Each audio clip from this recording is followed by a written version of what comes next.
Pwede pala yun? Yan ang reaksyon ng marami nang mabalita ang hindi na makikipagtulungan ng mag-asawang Curly at Sara Diskaya sa investigasyon ng Independent Commission for Infrastructure o ICI.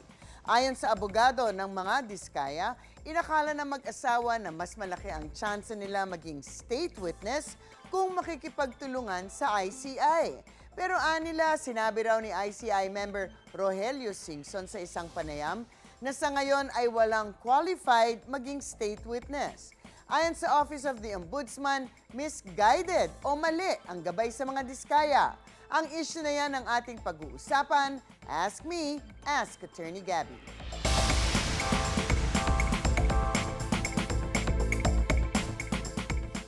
Attorney, pwede ba yon na basta-basta na lang magsabi na hindi na makikipagtulungan sa investigasyon ng mga hinihinalang sangkot sa flood control projects? Ano ba ang sinasabi ng batas tungkol dito? Well, pwede naman talagang humindi at tumanggi na makipagtulungan. Dahil hindi nga naman talaga siguradong kukunin sila bilang state witness, baka mapabilis at masiguro ang kanilang pagkakulong. So hindi naman sila pwedeng pilitin na mag-cooperate dahil ito ay lalabag sa kanilang karapatan o right against self-incrimination.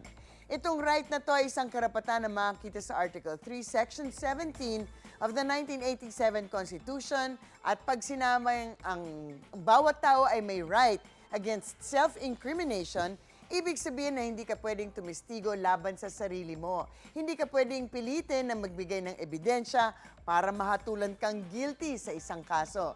Sabi nga ng iba, para kang kumuha ng bato na ipupukpok mo sa sarili mo. Kung magkaroon ng successful prosecution ng kaso, dapat ang mga mag-uusig ang siyang maghahanap at gagamit ng ebidensya na nakuha nila sa ibang paraan. Ang isang paraan nga ay sana madeklara sila bilang isang state witness at kapalit ng ebidensya at testimonya nila, sila ay bibigyan ng immunity from suit.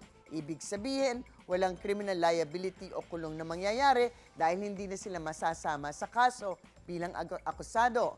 Pero hindi nga garantisado ang pagiging state witness, hindi porket nagtaas ka ng kamay at nag-volunteer ka na ako pwedeng tumistigo ay pwede na agad. May proseso at mga requirement para maging state witness dahil nga kakaiba talaga to, di ba? Guilty ka nga ng krimen pero walang pananagutan. Ilalaglag mo lang ang mga kasama mo, pwede na. Pero maraming ang requirements, unang-una aside from the fact na dapat mabigat ang kaso na hindi naman natin maipagkakaila, napakabigat nito, dapat hindi ikaw ang most guilty. Hindi naman kinakailangan na ikaw ang least guilty, syempre magkaiba, di ba? Dapat din ay talagang kailangan ang testimonya na ito at wala ng ibang direct evidence na magagamit ang prosecution. Pero kahit na ayaw na nilang mag-cooperate, hindi naman ibig sabihin na hindi na sila pwedeng tawagin ng korte. Kung umabot nga sa korte ang kaso, sana naman.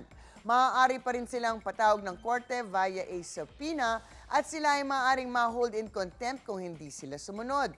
Of course, maaari pa rin nilang i-invoke ang kanilang right against self-incrimination.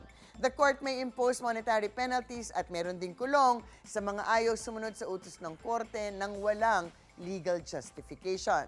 Pero sa ayaw o sa gusto nila, nagtitiwala tayo na ang DOJ at ang Ombudsman ay tutuloy-tuloy na ng pag-iimbestiga at magfa-file ng mga nararapat na kaso.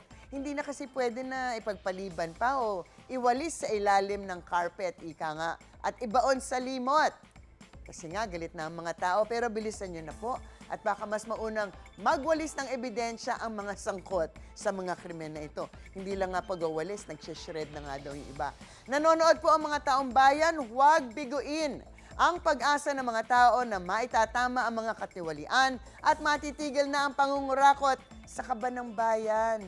Naku, baka mamaya, di natin alam. Paggalit ang mga tao, alam mo na. But in any case, ang mga usaping batas, bibigyan po nating linaw para sa kapayapaan ng pag-iisip. Huwag magdalawang isip. Ask me, ask Attorney Gabby.